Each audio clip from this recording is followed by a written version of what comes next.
Complexity requires even greater focus on simplicity. That's what we try to do here, is sort through all the conflicting, complicated, complex things you hear every day. And if you're foolish enough, and I do mean that, to tune into the financial media, to read the Wall Street Journal, Bloomberg, to watch CNBC all day long, you will hear one view after another, some of them 180-degree different than the view you just heard. And it will get confusing. You will hear that, oh, the market's surging, oh, gold's dropping, oh, this, oh, that.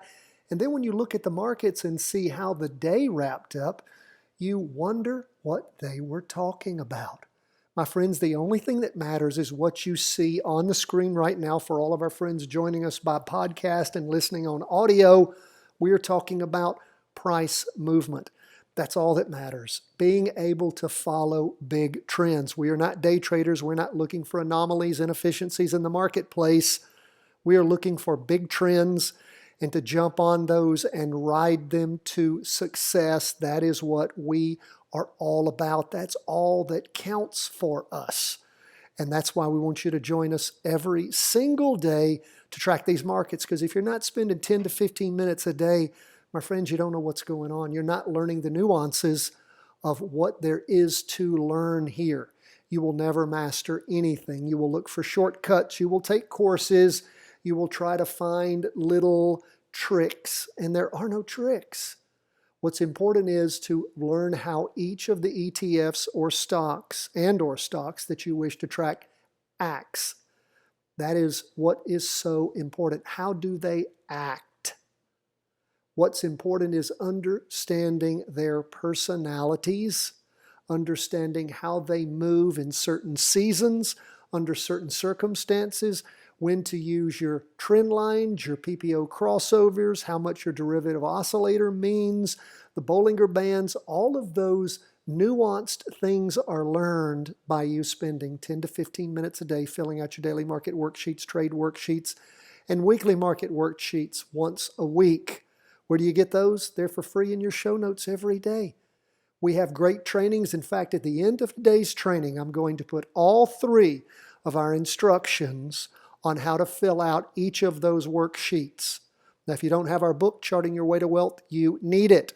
Sent out a bunch of them today. Second edition is available. We'll send it to you wherever you are in the world. Follow the link in the show notes. If you are listening on audio and don't know how to get up with us, then just email me, cw@chartingwealth.com. Let's jump into these charts. I'm going to go over the 4 big ones today. That is the S&P 500, the Nasdaq 100, 20-year bonds, and gold. My friends, they are all up for the day.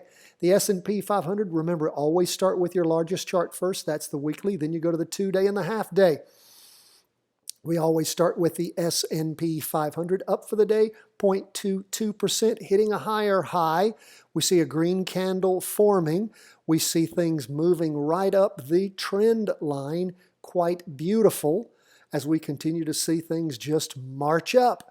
We see the price percent oscillator again. It's losing a little bit of energy, but still going up nicely. Derivative oscillator gaining upward momentum. Go to the 2-day chart. What do we see there? Well, we still have a nice 2-day trend line connecting right at 4 candles. That's beautiful. Now, this latest candle, just the first day of the latest 2-day candle, it will finish drawing on Tuesday. Remember, you don't have a candle until it finishes drawing. The weekly candle's not drawn yet. It gives us some ideas as to what it's doing. Same with the 2-day, 1 day in. It's drawing, but it's not complete, so you don't act on anything until it's complete. Price percent oscillator flat, derivative oscillator gaining upward momentum. Go to the half-day chart, still negative.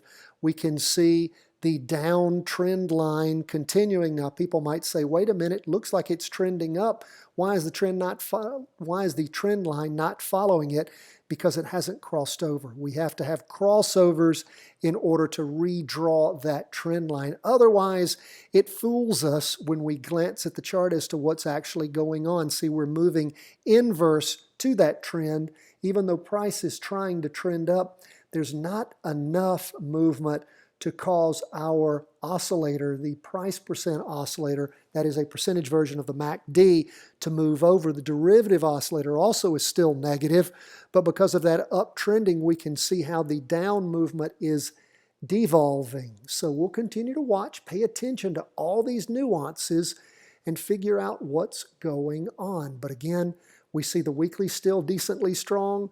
The 2-day is flat, so we're watching, we're waiting, we're paying attention, seeing if and when the trend line is going to be violated. Is that half-day chart going to cross over and go up?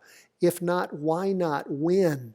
We're asking ourselves all those questions as we continue to move along, survey what's going on, and make accurate decisions. How do you get good at this and know what to do and when?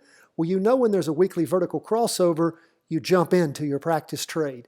The real nuances, though, come in knowing how far you can ride this, when to get out, and then when to get back in. That, my friends, takes practice. And if you think you're going to learn that by just listening to me every day and not practice trading, reading the book, working through the videos, all the training videos that we put out every day, you are fooling yourself. You'll never figure this out.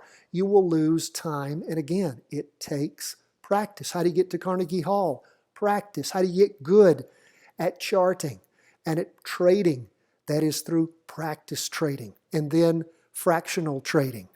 And then, and only then, do you ever consider, once you get good at doing this, spending a penny of real money, going out and risking your fortune. That is foolish, because I'm telling you, when you lose money, you destroy your confidence, you destroy your desire to continue on, and you will quit. And you will be like thousands of others who just thought the stock market was all fixed and there's no way you can do anything. Those guys have it all wrapped up on Wall Street. Not true. All you got to do is follow us. You can see of all of our weekly vertical crossovers, 12 of the 13 have worked this year. How have they? Because we can read charts. Let's go to the Nasdaq 100. What's going on there? Up for the day, 0.96%. Price percent oscillator tracking up. Derivative oscillator a little more than flat, which is good. We look at the 2-day trying to cross over. Will you have a 2-day recross at the end of the day on Wednesday? You might. If you do, you might consider jumping into a practice trade there.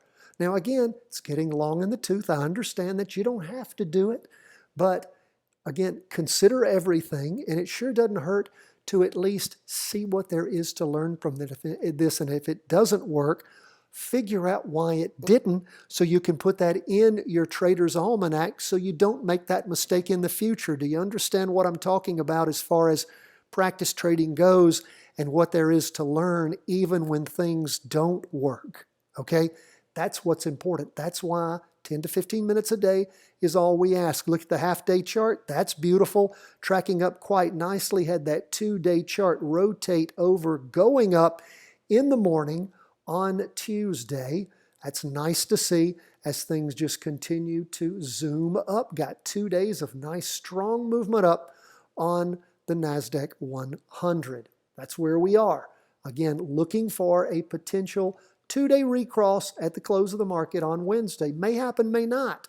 If it does, consider potentially jumping into that practice trade. What's going on with 20-year bonds? Well, let's start, as we always should, on that weekly chart going into the second week of down movement. But look, what's the first thing I see? I see that we've not hit a lower low than the prior week. I do see we have a bigger red down candle, but I'm particularly looking at lower lows. You want to see lower lows. That's why the price percent oscillator is losing some of that downward angle it was pursuing. Derivative oscillator has gone negative, but again, that's a little concerning at this point. Now we're only into Tuesday. We've still got 3 more days, but watch that. We go to the 2-day chart. Remember, had that 2-day recross going down. We had 4 days of good movement. We see things slowing down at this point. First day of the latest 2-day candle. It's still a solid candle, but that means it's a slowdown in the go down as we say it. So again, keep your eye on things. Price percent oscillator still heading down, but because of the update, 0.72%, it's lost some of its momentum. the derivative oscillator still going down. Now we look at the half-day chart. What do we see there? Well, we see where things bottomed out, and over the course things have started trying to move up. Hasn't crossed over yet, still below the 2-day trend line, but we do see that things have bottomed and we have a day of solid up movement. So watch, see what there is to see. And again, if you need to pull that 2-day recross trade, you can do it. You're still in the black there. But again, just watch. You don't have to give up yet. 2 days still looking good, weekly still looking good, but watch. Watch, pay close attention. You get violations of that 2-day trend line. Note those things, learn from them, put them in your trader's almanac so you understand what really matters on the 20-year bond chart. Each chart works differently. There are no hard and fast rules except for the weekly vertical crossovers. Sometimes the 2-day recrosses, you back check those and make sure that any chart you're using, wanting to practice trade on, you have a 90% accuracy rate of the weekly vertical crossovers, and the same with the 2-day recrosses. Okay, what if it's 85%? Well, that's pretty good. So again, you make up your own mind as to what percentages you want. I like good, strong percentages. I want to play with the house. Again, 90%, always good. Okay, now let's move on from bonds to gold, our last chart for the day. Gold up 0.90% for the day. What do we see going on with gold? Well, on that weekly chart, it had been flat. We see it trying to move up for the week. That's good because we maxed out back on the week ending that first week in August, the 7th of August, and then really sideways since then. Again, maybe gold's trying to get a little more movement, a little more momentum. Derivative oscillator still devolving. Go to the 2-day chart. Again, getting closer to a crossover going down. Nice to see a green up candle. We look at the derivative oscillator gaining downward momentum, and that price percent oscillator still sliding down. So again, we'll see what we get at the close of the 2-day candle over the course of the day on Wednesday as we move. Hopefully, it'll bounce off that red signal line and start moving up again. What's going on the half-day chart, the 195-minute chart? We can see that it's tracking up quite nicely. It did cross over in the morning. I went ahead and drew the line back to where it sort of started. Typically, I start from where the crossover is, but since it was such a beautiful line, I said, what the heck? I'll draw it all in there. Derivative oscillator gaining upward momentum. Look how it pushed through and continued to push through the weekly trend line. That's nice to see, something you might note in your show notes. So again, we'll keep our eye on gold after it had that fall back, and we'll just see how things continue to move in the precious metal. Folks, that's where we are as we end the day. I'm going to leave you guys who are interested in Bitcoin, real estate, and oil to keep tracking those things. They're all down for the day, silver up a little bit. I'm going to take a break on those for today. Now again, hope those of you who are interested in those are tracking them, using your trend lines, doing everything that we teach. You need to apply those same lessons to not only those charts, but any other stock or ETF you are interested in. But remember, particularly with stocks, you have to watch out for a lot of things. Earnings season, warning season, all sorts of stuff, splits.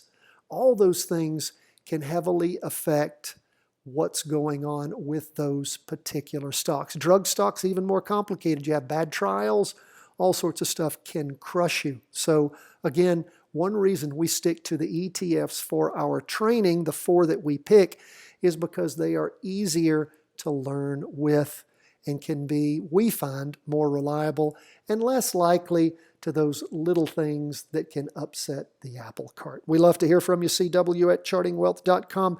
Be sure to subscribe if you want to get our daily trainings. Have a great one for you today on complexity. Hope that you are taking those every day when you listen to them. Take notes. Take notes, note down the lessons, apply them. Fill out your daily market worksheets, weekly market worksheets, trade worksheet. If you don't have our book, you're missing out on a lot of the super important stuff that we teach here. You want to supercharge your training, get it. Subscribe at chartingwealth.com for free. God bless, my friends. All the best from the whole team at Charting Wealth World Headquarters.